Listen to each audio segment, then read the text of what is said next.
दोस्तों नमस्कार। आज हम चर्चा करेंगे स्वास्थ्य क्षेत्र में और स्वास्थ्य क्षेत्र में चुनौती।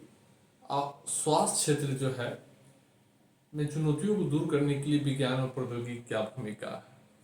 हम हेल्थ सेक्टर से जुड़े हुए तमाम चीज़ों को देखेंगे। दोस्तों यदि 70% फाइनल सिलेक्शन लेना है तो एटम मुंबई ज्वाइन कर सकते हैं। फाइनल आपका होगा, फाइनल होगा, बस इसी को पढ़िए ना, रिजल्ट तो होना ही है। सारे क्वेश्चन इसे लड़ेंगे।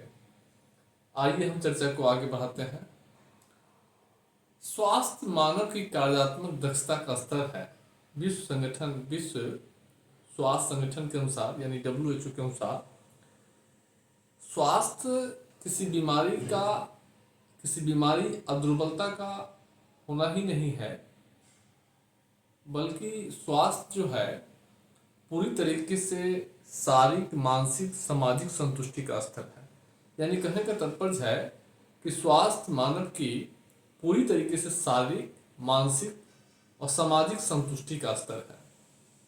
इसमें ऐसा थोड़ी है कि बीमारी का न होने से ही स्वस्थ आदमी होता है या आदमी दुर्बल है तो दुर्बल नहीं है तो स्वस्थ है, ऐसा नहीं है। यह पूरी तरीके से शारीरिक, मानसिक और सामाजिक संतुष्टि का स्तर है। एक बार और सुन लीजिए। स्वास्थ्य मानव के कार्यात्मक दक्षता का स्तर है। विश्व स्वास्थ्य संगठन के अनुसार स्वास्थ्य किसी बीमारी अदुर्बलता का होना ही नहीं, बल्कि यह पूरी तरीके से सामाजिक, मानसिक और शारीरिक संतुष्टि का स्तर है। शारीरिक, मानसिक और सामाजिक संतुष्टि का स्तर है। इसको लिखने के बाद अब जो है स्वास्थ्य से जुड़े हुए क्वेश्चन आ जाएगा तो सीधे लिखिएगा। अब पहले हम स्वास्थ्य की महत्ता इससे में आ जाएगा। स्वास्थ्य की क्या महत्ता है? इससे मानव पूंजी में गुणात्मक सुधार होता है। मानव पूंजी व्यक्ति में गुणात्मक सुधार होता है। बीमार आदमी से बहुत उम्मीद नहीं कर सकते हैं। बीमार आदमी की दक्षता कम हो जाती है, मानव पूंजी ह्रास होने लगता है। तो अगर व्यक्ति स्वस्थ है, हुष्ट पुष्ट है, तंदुरुस्त है तो वो काम भी करेगा तो उसकी उत्पादकता अधिक होगी। दूसरा है मानव अच्छी स्वास्थ्य व्यवस्था से उत्पादक क्षमता में वृद्धि होती है। अगर व्यक्ति स्वस्थ है तो जो भी काम करेगा, मान लीजिए पढ़ाई करेगा तो बहुत बेहतर तरीके से पढ़ेगा। मन में तमाम तरीके की परेशानी है, टेंशन है, ऊहापोह है, भविष्य को लेकर आप चिंतित है, बुखार है, सर्दी है, पेट दर्द कर रहा है, दांत दर्द कर रहा है तो ये स्थिति जो है खराब हो जाती है। तो फिर आपकी उत्पादकता नहीं बढ़ेगी। आप जो भी काम करेंगे उसमें मन नहीं लगेगा। जब मन नहीं लगेगा तो काम बहुत फिनिशिंग से नहीं हो पाएगी। काम फिनिशिंग से नहीं हो, उत्पादकता का लॉस होगा। अगर अच्छी स्वास्थ्य है तो उत्पादक क्षमता में वृद्धि होती है। स्वास्थ्य जो है लोग और समाज के कल्याण के स्तर को ऊंचा करने का एक साधन है। इससे लोगों की, समाज की कल्याण का स्तर ऊंचा उठता है। आर्थिक समृद्धि पर जो है, अगर अच्छी स्वास्थ्य व्यवस्था है तो आर्थिक समृद्धि को 4 तरीके से जो है प्रभावित करती है। पहला, एक तो जो है अगर व्यक्ति स्वस्थ है तो व्यक्ति जो श्रमिकों की उत्पादक हानि होती है वो नहीं होगा। बीमार आदमी अगर कोई काम कर रहा है तो उसको उत्पादकता का लॉस होता है, बहुत अच्छे से काम नहीं कर पाएंगे तो लॉस होगा। अगर व्यक्ति स्वस्थ है तो उत्पादक हानि कम होगा। दूसरा कि अगर व्यक्ति बीमार है तो बीमार व्यक्ति से बहुत ऐसे संसाधन है जिसका उपयोग नहीं कर पाता है बीमार आदमी। अगर आदमी स्वस्थ है तो प्राकृतिक संसाधनों का बेहतर उपयोग होता है, संसाधनों का। अगर व्यक्ति स्वस्थ है तो क्या होगा, बच्चों के स्कूल में नामांकन बढ़ता है, साक्षरता बढ़ती है। उसके बाद आर्थिक कार्यों पर अगर व्यक्ति स्वस्थ है तो आर्थिक समृद्धि पर भी जो है सकारात्मक प्रभाव पड़ता है, मांग बढ़ता है। कहीं कैसे, तो अगर बीमारी पर, मान लीजिए कोई व्यक्ति बीमार है तो बीमारी पर जो खर्च होता था वो पैसा बचेगा। जब वो पैसा बचेगा तो उत्पादक कार्यों पर आप खर्च करेंगे, मांग विभिन्न प्रकार के जो है बचत करेंगे या विभिन्न प्रकार के वस्तु सेवाओं को करेंगे तो मांग बढ़ेगा तो आर्थिक समृद्धि तेज होगी। तो आर्थिक कार्यों पर लोग खर्च करेंगे, घर बनाएंगे, मकान खरीदेंगे, गाड़ी खरीदेंगे, कपड़ा खरीदेंगे, तमाम तरीके की सुख सुविधा है लोगों को। और जीवन में तो आवश्यकता कहीं पूरा हुआ ही नहीं है, जितना आप हमेशा आप उसी में जो है उलझते रहेंगे। तो आर्थिक समृद्धि पर सकारात्मक असर पड़ता है। तो स्वास्थ्य की महत्ता हम आपको बता दिए। अब हम लोग आगे चर्चा करेंगे भारत में स्वास्थ्य की रणनीति क्या है। देखिए, भारत में स्वास्थ्य रणनीति से लाइफ साइंस में मूल अनुसंधान के माध्यम से चिकित्सीय जानकारी को का प्रसार प्रसार करना, लाइफ साइंस। दूसरा है नीति निर्धारण और आम जनता को चिकित्सा संबंधी नई सूचनाओं और तकनीकी की जानकारी उपलब्ध कराना, सरकार को भी और आम जनता को भी। अगर कोई बीमारी आता है तुरंत आप लोगों तक कैसे पहुंचाता है? पेपर के माध्यम से, समाचार पत्रों के माध्यम से, सोशल मीडिया के माध्यम से, गूगल के माध्यम से तुरंत पहुंचाता है। सरकार की रणनीति का पार्ट है। सरकार की अगली स्वास्थ्य रणनीति है महामारियों के नियंत्रण के लिए उपयुक्त व्यवस्था करना, स्वास्थ्य सेवा उपलब्ध करना। अब स्वास्थ्य सेवा उपलब्ध करने के लिए स्वास्थ्य अवसंरचना, हेल्थ इंफ्रास्ट्रक्चर को सरकार, अब बड़े बड़े एम्स की स्थापना की जा रही है, निजी क्षेत्र को बढ़ावा दी जा रही है। बिहार में जो है प्रति 10 लाख आबादी पर 114 स्वास्थ्य केंद्र की स्थापना की गई है। 13,000 से अधिक स्वास्थ्य केंद्र की स्थापना बिहार में की गई है। उसके बाद स्वास्थ्य पर व्यय बढ़ाना, स्वास्थ्य पर व्यय बढ़ाएंगे तो क्या होगा? हॉस्पिटल खुलेगा, डॉक्टर, नर्स या जो चिकित्सीय साजो सामान होता है उसकी उपलब्धता बढ़ती है। ऑक्सीजन सिलेंडर, वेंटिलेटर, एम्बुलेंस, ये सब जो है स्वास्थ्य व्यवस्था को मजबूत करने में और बेहतर स्वास्थ्य उपलब्ध करने का हिस्सा है।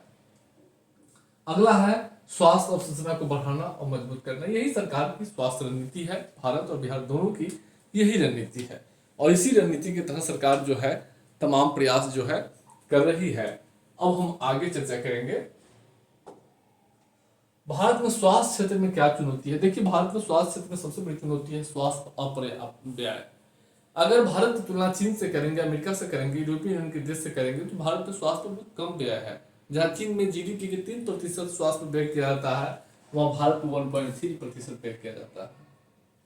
दूसरा, डॉक्टर जनसंख्या का अनुपात जो है राष्ट्रीय औसत को प्राप्त कर लिया है। WHO का मानक है कि 1,000 आदमी पर एक डॉक्टर होना चाहिए, लेकिन भारत जो है, भारत में 834 लोगों पर एक डॉक्टर है, यानी WHO के मानकों से भी बेहतर भारत की स्थिति है। लेकिन अगर भारत के विभिन्न राज्यों में देखेंगे तो यह अनुपात बहुत खराब है। बिहार में 22,000 लोगों पर एक डॉक्टर है, 22,000 लोगों पर।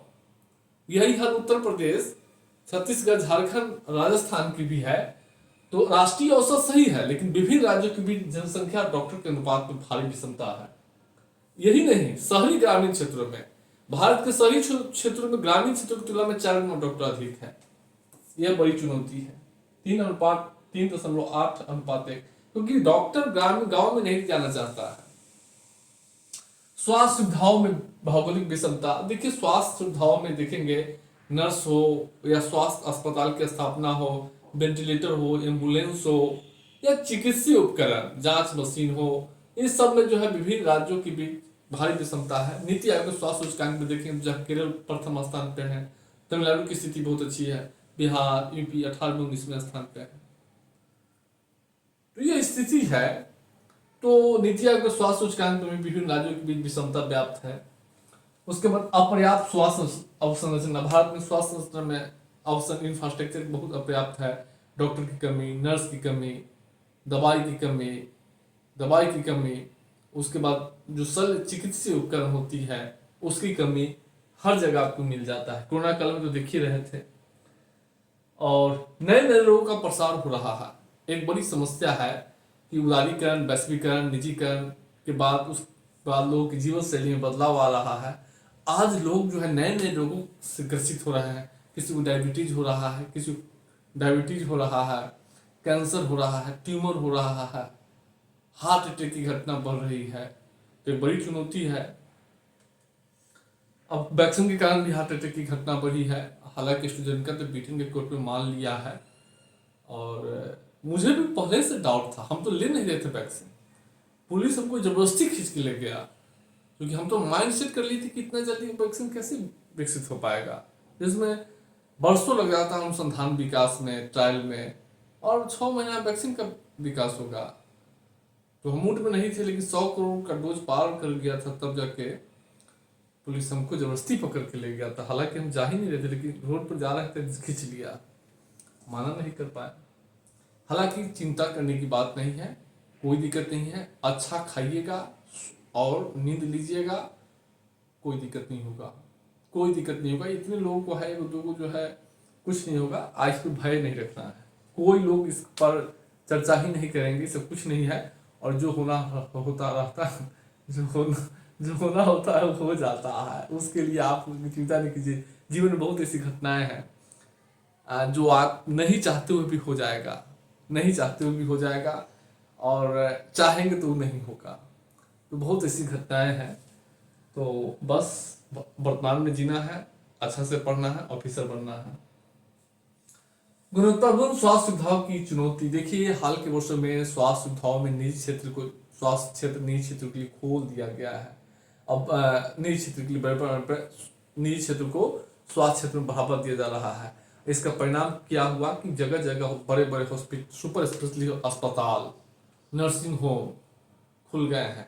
लेकिन जैसे पारस हॉस्पिटल, मेदांता पटना, लेकिन इस हॉस्पिटल में क्या है कि यह जो है मरीजों के साथ उत्पीड़न करता है, मरीजों के साथ जो है अधिक पैसा वसूलता है, पूरी तरीके से स्वास्थ्य व्यवस्था का व्यवसायीकरण कर रहा है। इससे क्या हुआ है, लोग जो है इसके शिकार हो रहे हैं, लोग इसके शिकार हो रहे हैं। भ्रष्टाचार बढ़ रहा है, लोगों से मनमानी जो है उछला जा रहा है, जिसको नियंत्रित करने वाला कोई तंत्र नहीं है अभी। तो निजी क्षेत्र जो है, भारत का स्वास्थ्य क्षेत्र निजी क्षेत्र की जो मनमाना है, उस पर अंकुश लगाने की जरूरत है। हालांकि हाल में कोई अंकुश नहीं देखते हैं। पारस हॉस्पिटल पटना के, मेदांता पटना, कई बार पेपर में आता है कितना। अभी जो है ओम प्रकाश राजभर जो है यूपी के है, सुहेलदेव समाज पार्टी के जो है राष्ट्रीय अध्यक्ष है, यूपी के जो है लखनऊ के वेदांता है, उसमें उनकी माँ से 4 लाख रुपया ले लिया था, बात चर्चा में आया था। तो अवैध वसूली जो है की जा रही है, तो इस पर नियंत्रण लगाने की जरूरत है। भारत में स्वास्थ्य व्यवस्था के सामने चुनौती है। दूसरा है बिहार में। देखिए, स्वास्थ्य इंफ्रास्ट्रक्चर में बिहार में देखेंगे तो विभिन्न जिलों की भारी विषमता है। प्रति 10 लाख आबादी पर स्वास्थ्य केंद्रों की संख्या देखेंगे तो 3 जिले हैं, जमुई, किशनगंज, सीवान। देखिए डेटा पीडीएफ में लिख दिया है, याद कर लीजिएगा। और निम्न जिले हैं पटना, अररिया, सीतामढ़ी। यानी कहने का अर्थ है कि प्रति 10 लाख आबादी पर स्वास्थ्य केंद्रों की संख्या के हिसाब से विभिन्न जिलों की भारी विषमता व्याप्त है। इसका अर्थ क्या हुआ कि जिसमें विषमता है, जहां कम स्वास्थ्य केंद्र है, वहां लोगों की इलाज क्या है, लोगों की इलाज पर असर पड़ रहा है। उनकी बेहतर स्वास्थ्य सुविधा, स्वास्थ्य उत्पादों तक पहुंच नहीं है। कुशल स्वास्थ्य कर्मियों की उपलब्धता। स्वास्थ्य के क्षेत्र में बिहार में मानव संसाधन की बड़ी कमी है। अगर देखेंगे बिहार में तो 12,895 अस्थायी डॉक्टर का पद स्वीकृत है, लेकिन नियमित कार्य कितना कर रहा है, 7,144। यानी 44.6% डॉक्टर, यानी लगभग 45% डॉक्टर का पद अभी बिहार में रिक्त है। यानी यही नहीं, संविधाहीन डॉक्टरों में भी 42% जो है रिक्त है। यही नहीं, नर्स, एएनएम, इसमें भी बड़े पैमाने पे जो है रिक्त है। तो कैसे स्वास्थ्य उत्पादों को जो है लोगों तक मुहैया कराया जा सकता है। स्वास्थ्य सुविधा बेहतर करने के लिए पूरे डॉक्टर तो पूरा कीजिए। स्वास्थ्य अपर्याप्त है। पिछले 70 वर्षों में बिहार में स्वास्थ्य पर व्यय में 11 गुना वृद्धि हुई है, लेकिन अभी भी केरल, तमिलनाडु और महाराष्ट्र की तुलना करेंगे, कर्नाटक से तुलना करेंगे तो अभी भी प्राप्त है। बिहार में स्वास्थ्य के क्षेत्र में सबसे बड़ी चुनौती जनसंख्या। बिहार भारत के तीसरा सबसे जनसंख्या वाला राज्य है, और जनसंख्या वृद्धि दर भारत के सभी राज्यों में सबसे अधिक है। राज्यों में जनसंख्या वृद्धि दर जो है काफी अधिक है। इसका परिणाम क्या हुआ कि प्रति जनसंख्या बढ़ने से जो स्वास्थ्य इंफ्रास्ट्रक्चर है उस पर दबाव बढ़ रहा है, चुनौती बढ़ रही है। अब मान लीजिए हम 10 लोगों के इलाज के लिए जो है डॉक्टर, अगर वहां 1,000 पे डॉक्टर होने चाहिए, लेकिन जनसंख्या बढ़ने पर 22,000 हो गया हुआ है। 22,000 लोगों पर एक डॉक्टर है। बिहार में यह स्थिति है, डॉक्टर की बहुत कमी है। सीमित संसाधन, बिहार के पास संसाधन नहीं है। अधिकांश बिहार के 1/3 मतलब 3/4 जो है संसाधन बिहार सरकार अपने संसाधन के लिए केंद्र पर निर्भर है। 3/4 मात्र 1/3 संसाधन ही बिहार को अपने राज्यों से प्राप्त होता है। संसाधन की कमी के कारण बिहार सरकार जो है स्वास्थ्य व्यवस्था पर जो खर्च करना चाहिए नहीं कर पाता। दूसरा है प्राकृतिक आपदा। बिहार एक आपदा प्रबंध राज्य है। यहाँ प्रति वर्ष बाढ़ सूखा की स्थिति आती है। जहां बाढ़ आती है, बाढ़ के बाद मलेरिया, हैजा, कलरा भी पैदा होने लगता है। इससे बीमारी का प्रसार होता है, जिससे लोग जो है बीमार पड़ जाते हैं। ये बुखार, सारी बीमारियों का जब बुखार है, सारे बीमारियों का बुखार है, सारे बीमारियों का जड़। अगर बुखार है तो सब चीज खराब, खाने ही नहीं ठीक लगता है तो तो प्राकृतिक आपदा के कारण जो है राज्य के स्वास्थ्य व्यवस्था पर दबाव पड़ता है, हॉस्पिटल रह जाता है, डॉक्टर नहीं जाना चाहता है बाढ़ में इलाज करने, दवा की कमी हो जाती है। तो ये बहुत बड़ा कारण है। इसके बाद नई बीमारी पैदा होती है। स्वास्थ्य क्षेत्र में प्रमुख प्रयास, मानव विकास की पीडीएफ में सब लिखा हुआ है। सार्वभौमिक टीकाकरण, इस कार्यक्रम में 12 टीकाकरण किया जाता है। ई संजीवनी ऐप के माध्यम से ग्रामीण क्षेत्रों में जो डॉक्टर की कमी है उसको दूर करने के लिए बड़े हॉस्पिटल को क्या किया है, डिजिटल प्रौद्योगिकी के माध्यम से जोड़ दिया गया छोटे हॉस्पिटल में। ई संजीवनी ऐप के माध्यम से घर बैठे मरीज दूर दराज ग्रामीण क्षेत्रों के डॉक्टर से इलाज करा सकते हैं, दवा लिख सकते हैं। हम दिल्ली से बैठे हुए पूना के डॉक्टर से बात करके दवा लिखवा लेंगे, दिल्ली से बैठे हुए। तो इस संजीवनी के माध्यम से डॉक्टर की कमी को दूर करने में एक कारगर है। मरीज जब चाहे डॉक्टर से इलाज करवा सकता है, संवाद कर सकता है, दवाओं के डोज के बारे में बात कर सकता है, अपने इलाज के बारे में जानकारी अपडेट कर सकता है। आयुष्मान भारत जो है, इसके तहत जो है 10.7 करोड़ लोगों को, 5 परिवारों को 5 लाख का स्वास्थ्य बीमा उपलब्ध कराया जाता है। भारत का सबसे बड़ा, विश्व का सबसे बड़ा स्वास्थ्य बीमा योजना है आयुष्मान भारत डिजिटल मिशन। इसके तहत भारत के सभी जो है स्वास्थ्य व्यवस्था को डिजिटलाइज किया जा रहा है। यानी रोगी, डॉक्टर, अस्पताल सबको इंटीग्रेटेड किया जा रहा है। रोगी के जितने भी मरीज है, पर्चा है या पहले जिस डॉक्टर से इलाज कराया है, सबका डाटा ऑनलाइन जो है देखा जा सकता है। और डॉक्टर जो है मरीजों की पुर्जा देखकर, मरीजों के इलाज के इतिहास को देखकर उस पर दवा लिख सकता है, कर सकता है। तो इसके माध्यम से डॉक्टर रोगी को जोड़ा जा रहा है।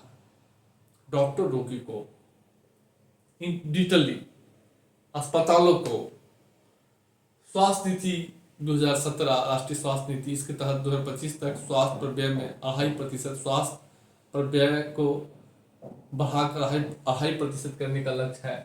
राष्ट्रीय स्वास्थ्य मिशन के तहत राष्ट्रीय स्वास्थ्य मिशन ग्रामीण सहित 2 मिशन शुरू किया गया है। तमाम स्कीम इसके तहत शुरू की गई है। बिहार सरकार को देखेंगे तो बिहार सरकार प्रति 10 लाख आबादी पर 114 स्वास्थ्य केंद्र की स्थापना किया है। बिहार विज्ञान विश्वविद्यालय अधिनियम 2021 जो चिकित्सा स्वास्थ्य, बिहार विज्ञान स्वास्थ्य विज्ञान अधिनियम 2021 लागू किया हुआ है। 2023 में 1000 एम्बुलेंस खरीदा गया है। सभी केंद्रीय योजनाओं को बिहार में क्रियान्वित किया गया है। पीएमसीएच को अपग्रेड किया जा रहा है। दरभंगा में एम्स की स्थापना की जा रही है। 13,000 से अधिक जो है जिला, हर जिले में जो है 35 जिले में जो है जिला अस्पताल की स्थापना की गई है। अनुमंडल में जो है 45 अनुमंडल में अनुमंडल अस्पताल है। प्राथमिक स्वास्थ्य केंद्र, उप स्वास्थ्य केंद्र है, अतिरिक्त स्वास्थ्य केंद्र की स्थापना की गई है। और राज्य के मेडिकल कॉलेजों को बढ़ावा दिया जा रहा है। इंफ्रास्ट्रक्चर में सुधार की जा रही है और सभी केंद्रीय योजनाओं को क्रियान्वित किया जा रहा है। बाकी मानव विकास से देख लीजिएगा। स्वास्थ्य क्षेत्र में विज्ञान प्रौद्योगिकी क्या भूमिका है? सबसे बड़ा डिजिटल प्रौद्योगिकी। डिजिटल प्रौद्योगिकी स्वास्थ्य क्रांति ला गया है। अब मरीज डॉक्टर को बुलाना है फोन से, एम्बुलेंस को बुलाना है फोन से, जहां पैदल जाना था अब डायरेक्ट फोन से, डॉक्टर से संवाद करना है फोन से। इसके अलावा डिजिटल टेक्नोलॉजी से थर्मामीटर, इलेक्ट्रॉनिक प्रौद्योगिकी से थर्मामीटर, हार्ट चेक करने वाले घड़ी,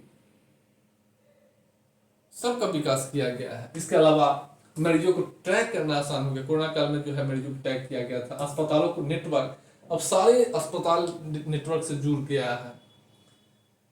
टेलीमेडिसिन के माध्यम से घर बैठे आप इलाज करा सकते हैं, दवा लिख सकते हैं, दवा मंगवा सकते हैं, ई कॉमर्स की दवा मंगवा सकते हैं, टेलीमेडिसिन।